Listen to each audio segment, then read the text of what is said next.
लोगों से या सेशंस के दौरान अक्सर अपना खुद का एक एग्ज़ाम्पल शेयर करता हूँ। आज से कुछ साल पहले की बात थी। मैं एक पेशेंट को देख रहा था, एक पेशेंट की मदर को देख रहा था। पेशेंट थे कैनबिस यूज़ के, वो मैरिजुआना का यूज़ करते थे और उस कैनबिस यूज़ की वजह से उनको साइकोसिस हो गया था। एक सिग्निफिकेंट मानसिक बीमारी हो गई थी और उनकी मदर मेरे पास आई थी और हमने उनको बताया कि ये ऐसे होता है, ये लक्षण होते हैं, ये इलाज ये होता है।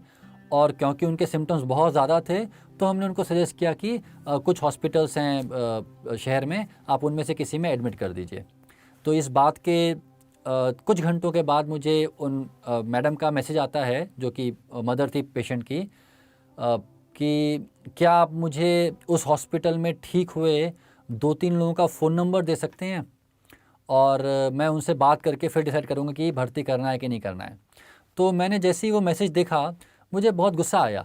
मुझे थोड़ा-सा इंसल्ट फ़ील हुआ कि आप मुझसे कह रही हैं कि मैं उस हॉस्पिटल के अंदर भर्ती हुए पेशेंट्स का नंबर आपको दूँ और आप उनसे बात करेंगी। ना तो मेरा हॉस्पिटल है, ना मेरा कुछ लेना-देना है, मैंने तो आपको सजेस्ट किया है।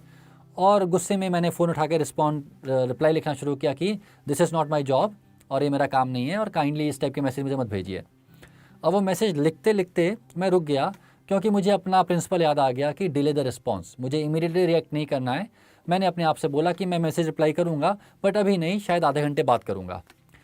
अब उस आधे घंटे में मेरे दिमाग का जो रैशनल पार्ट था उसने काम करना शुरू किया और मेरे मन में ख्याल आया कि ये जो मैडम हैं ये 45 ईयर ओल्ड हैं, यूएस से इंडिया आई हैं, इंडियन है बट यूएस में रहते थे ये लोग, और अपने 16-17 साल का एक ही बच्चा है इनका, उसको लेके परेशान हैं। वो कैनबिस ले रहा है, इनको डर लग रहा है, शायद ये डर लग रहा हो कि हॉस्पिटल में ठीक से ट्रीटमेंट हो पाएगा या नहीं हो पाएगा, शायद ये डर लग रहा हो कि भर्ती होकर कुछ दिक्कत तो नहीं हो जाएगी, और शायद इन्हीं डर की वजह से इन्होंने मुझे ये मैसेज भेजा है।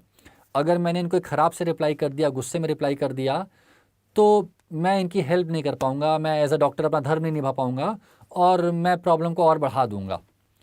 तो ये सोच के मेरे मन का गुस्सा कम हो गया और 30 मिनट बाद के बाद मैंने जब मैसेज लिखा तो मैंने उसमें बहुत रिस्पेक्टफुली लिखा कि मैम, मुझे उस हॉस्पिटल से कोई डायरेक्ट लिंक नहीं है, आप उसी हॉस्पिटल के जो डॉक्टर्स हैं उनको फ़ोन करके उनसे पूछ लीजिए और शायद वो आपकी हेल्प कर पाएँ।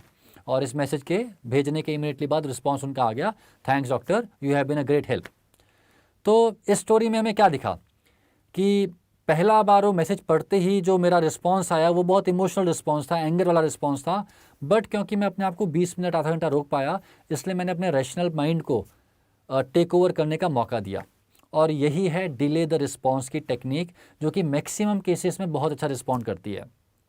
आमतौर पे लोग करते क्या है कि कुछ कॉन्फ्लिक्ट की सिचुएशन में एक आदमी को गुस्सा आया, उसने कुछ बोला, उसको सुनकर दूसरे आदमी को गुस्सा आया, उसने कुछ और ख़राब बोला, उसके ख़राब बोलने पे पहले आदमी ने कुछ और ख़राब बोला, और अब एक मैच चल रहा है कि कौन किसको ज़्यादा ख़राब बोल के ज़्यादा हर्ट कर सकता है। और इस मैच में दोनों ही हार जाते हैं, क्योंकि लास्ट में दोनों नाराज़ होकर, दुखी होकर अलग अलग हो जाते हैं। तो अगर उन दोनों में से कोई एक व्यक्ति भी अपने आप को थोड़ा रोक पाए, संभाल पाए, तो शायद प्रॉब्लम आगे बढ़ने से बच जाए। डिले द रिस्पॉन्स के